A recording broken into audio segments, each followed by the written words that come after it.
हे देवी, माघ महात्म्य के 29वें अध्याय का पठन मैं शुरू कर रहा हूँ। इतने धार्मिक होते हुए भी तुम सारस की योनि को क्यों प्राप्त हुए? बानर के इस प्रश्न के उत्तर में सारस ने कहा, हे बानर, अपने पूर्व जन्म में आपने नर्मदा नदी के तट पर 100 बोरी धान ब्राह्मणों को दान किया था। उस समय तुमने ये दान मेरे ही द्वारा कराया था, क्योंकि तब मैं तुम्हारा राजपुरोहित था।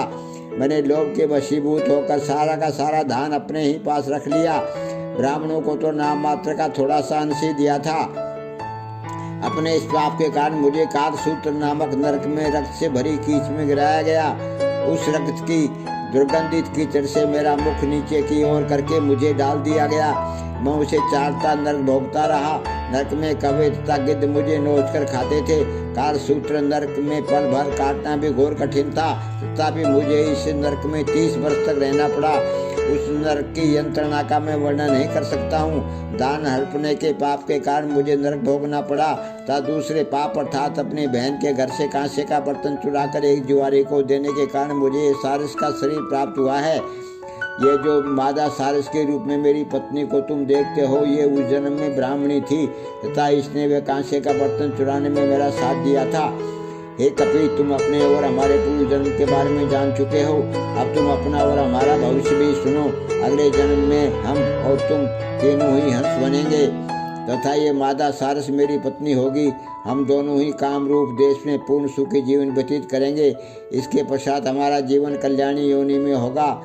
इस योनि के पश्चात हम दोनों को मानव योनि प्राप्त होगी। मानव योनि में हम सत्कर्म अर्थात पुण्य कार्य अथवा पाप कर्म दोनों ही करने को पूर्ण स्वतंत्र होंगे।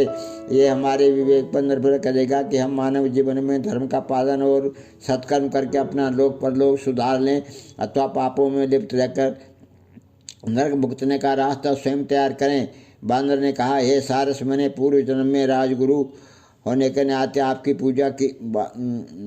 बानर ने कहा, हे सारस, मैंने पूर्व जन्म में राजगुरु होने के नाते आपकी पूजा की थी और अब भी स्तुति करता हूँ।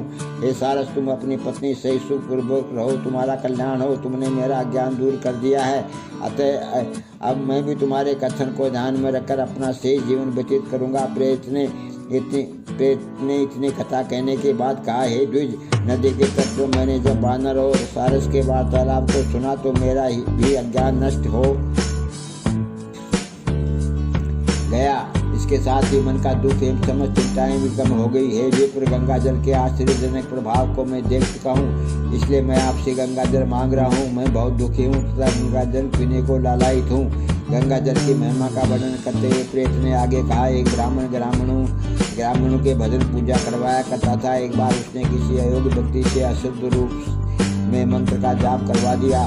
इस अशुद्ध अनुष्ठान के कारण वह ब्राह्मण राक्षस योनि को प्राप्त हो गया और 8 वर्ष तक मेरे साथ ही यहाँ पर निवास करता रहा। 8 वर्ष बाद उस ब्राह्मण के पुत्र ने अपने पिता की मुक्ति के लिए उसकी अस्थियाँ एकत्रित करके उन्हें ले जाकर कनखल में गंगा जी के पवित्र जल में प्रवाहित किया। गंगा जी की धारा में अस्थियाँ गिरते ही वे तक्षण राक्षस योनि से मुक्त होकर देवलोक को चला गया। प्रेत ने आगे कहा, हे विप्र, गंगा जल के इस अद्भुत तथा चमत्कारी प्रभाव को देखकर ही मैंने आपसे गंगा जल की याचना की है।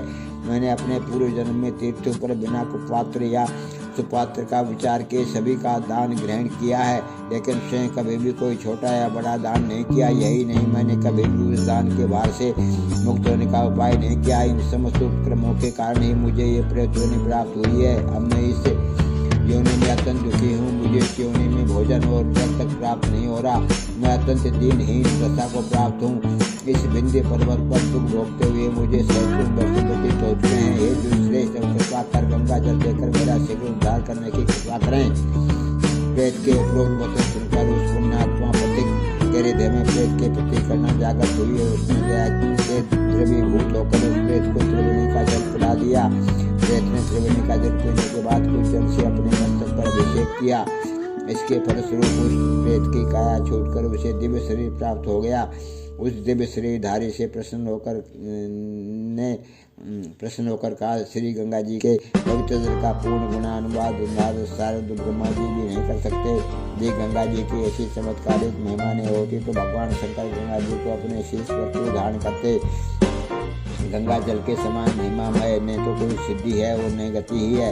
श्री गंगा जी सर्वोपरि हैं। भक्ति पूर्वक गंगा जी की सेवा करने वालों को अवश्य मुक्ति प्राप्त होती है। आपने मुझे गंगा जल पिलाकर मेरा उद्धार किया है, तो ईश्वर हर प्रकार से तुम्हारा भला करे।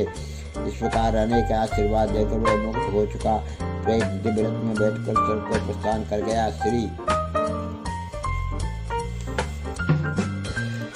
श्री गंगा जी गंगा जल प्रयागराज का माघ स्नान के माध्यम को सुनकर कथाएं सुन रहा प्रसाद माघ मास में त्रिवेणी में स्नान करने के लिए प्रयाग चला गया। प्रयागराज में पहुंचकर उसने संगम के पवित्र जल में स्नान किया। प्रयागराज में स्नान करते ही उसके समस्त पाप नष्ट हो गए, दिव्य दैविक शरीर प्राप्त हो गया। दिव्य शरीर प्राप्त कर वह भक्तिपूर्वक भगवान विष्णु की आराधना करने लगा।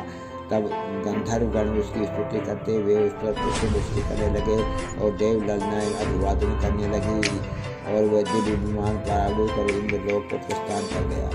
बोलो माघ महात्म्यम के 29वें अध्याय की जय। हे देवी, मैंने माघ महात्म्यम के 29वें अध्याय का पठन किया है, इसको ध्यान करना।